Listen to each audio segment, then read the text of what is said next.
Two bills making the oil and gas industry anxious have survived in the Canadian Senate, one less damaging than its original version and one not. Prospects thus rise that they'll become law and that the federal government will approve expansion of the Trans Mountain pipeline between Alberta and British Columbia.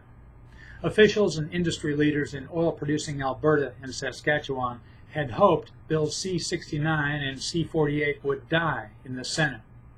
A heavily amended C-69, which overhauls federal environmental review, now returns to the House of Commons. In original form, it would have made approvals very difficult to obtain for large energy projects. But senators accepted more than 180 amendments proposed by industry groups and the Alberta government. Bill C-48, which would block oil tanker traffic off northern BC, dodged a recommendation that it be scrapped. This step toward enactment agitated separatist feelings already aroused in Alberta and Saskatchewan by bills seen as unfairly targeting bitumen and heavy oil. I urge the Senate to reconsider the negative impact this bill will have on national unity at debate on third reading, Alberta Premier Jason Kenney said in a statement. He promised a constitutional challenge if the bill becomes law. Liberal Prime Minister Justin Trudeau might see approval of Trans Mountain expansion as propitiation.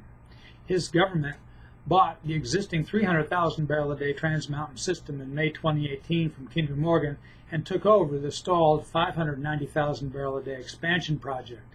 It then started a new environmental review, a ruling from which is due June 18th after a month's delay.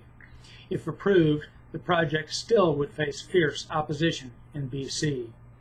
Partly for that reason, federal approval of Trans Mountain expansion probably would not appease the oil-producing provinces if Bills C-48 and C-69 became law.